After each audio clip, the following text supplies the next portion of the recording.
Right now, political analyst Wendy Patrick. Wendy, good morning. Good morning, Raul. How excited are we about that first debate? Holy mackerel, what can we expect? Well, we have been talking about this almost nonstop for as long as I can remember. We are ready to rumble. The candidates are preparing. They're going to be ready. They're bringing their very different styles to a 90-minute debate with no breaks. Now, why do I mention this? One of the questions on every American's mind is how long can Donald Trump hold it together? Right. I mean, all we've been seeing on all of the cable networks for the last couple of weeks is all of the things he did and said during the debates during the primary, and how he talked down, talked over, and really talked between all of the other candidates on that crowded stage. But this is going to be different, Raul. It's just he and Hillary toe-to-toe. Hillary's done this many times. Trump has never done this. So he's not going to be able to dodge the tough questions, and we'll see if he's able to control his temper for the full 90 minutes without attacking Hillary Clinton. Yeah, we'll see if that happens. If you're one of the candidates, if you're Hillary Clinton, if you're Donald Trump, what are you doing this weekend to prepare and get ready for what some are saying are going to be some tough questions? Well, we hope they're eating well and sleeping well. We want them to be rested and nourished and ready to hit that stage running. What are they doing, though? We've heard a little bit about what they're doing from both camps. Now, they're playing a little bit close to the vest, as you can imagine. Trump is downplaying the amount of preparation he's putting into this whole thing. But you can't believe that's possible. Obviously, he knows that he's going to be outmatched, at least in terms of experience and factual knowledge. He can't go into hibernation, as he was able to do during the primary, and let his opponents slug it out over the tough and complicated policy questions, because remember, each of them are getting the floor exclusively, so he's going to have to be doing more studying.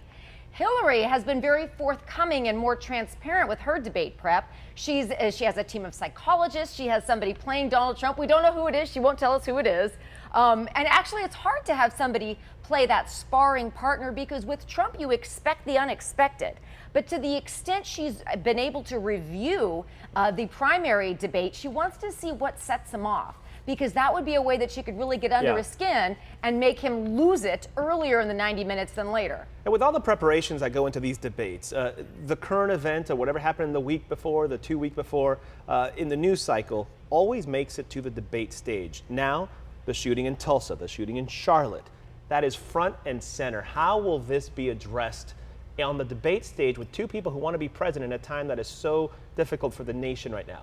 You know, Raul, I hate to say it, but we could have held this debate almost at any time within the last 9 months, and it would have been on the heels of either a national disaster, a shooting, a police shooting, or some other act of terrorism. This is going to be front and center. National security, domestic security. We are going to see the tough questions come. And I got to tell you, even if they don't come directly, you know both candidates are being prepped to address them, because that's what Americans want to see, and everybody's going to be watching, and viewers are voters. Yeah, Wendy, you talk about this debate as if it's a boxing match, you know, eating, sleeping, getting ready for this, and making sure that both of the candidates are ready. But how does one of them stand out? What's going to make one of them actually stand out in these debates? Well, what makes them stand out is a couple of different things. We've heard two words tossed around all week. We've heard policy and personality. They've got to have both, because right now Hillary's got the policy and Donald Trump's got the personality. Can they learn a little bit from each other in how to provide both education and entertainment, flash and substance?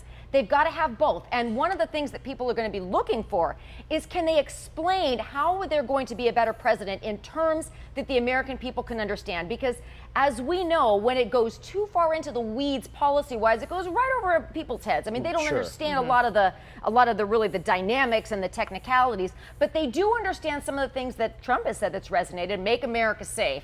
Some people would like him to build a wall. And on the other hand, Hillary has a lot of things to say, too, about free college and assistance for the middle class, for the lower class, for the underprivileged. They've really got to hone down their sound bites into understandable, digestible things that Americans can really resonate and decide that that's the kind of person they want. In other words, can they say things that we're going to be discussing the next morning around our kitchen table? That's going to be the test. Things that normal people can understand. Normal people, yes. Very, very basic. The one thing that both of them are doing, they're trying to get under each other's skin, and that goes to the fact that you don't want to talk all about policy.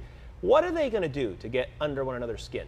on this debate on Monday? Well, both of them, to some extent, have been reviewing the other's psychological profile. And they do that by looking, well, obviously they have a lot of help. They have big campaign teams.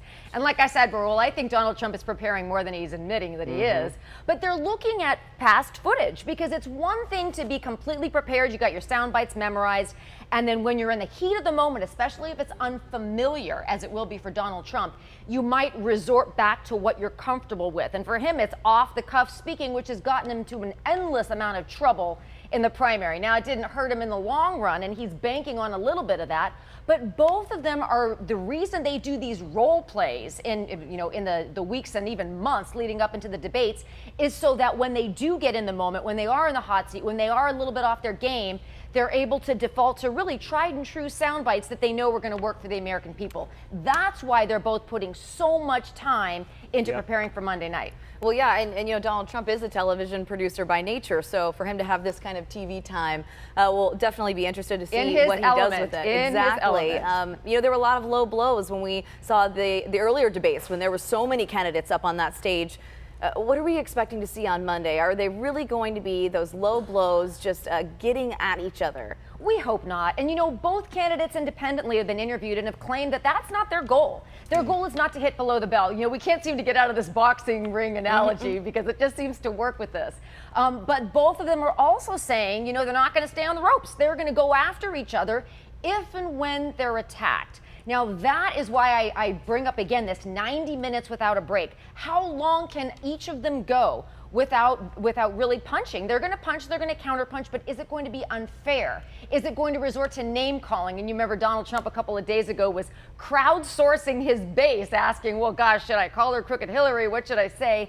It remains to be seen whether Hillary herself provokes that type of name calling, or whether she takes the high road and Donald Trump goes there on his own. Or could they both actually maintain a very level, even playing field for the full 90 minutes? If that happens, nobody's going to watch the next debate. Yeah, exactly. People are watching for that. Boxing match, right? Exactly. Continuing with the boxing analogy, it almost feels like the energy, like it's a pay-per-view event coming up Monday night. Right. They can charge for Wendy it. Patrick, thank you. And we'll be talking with you probably after that debate. Look forward to it. Wendy, thank you.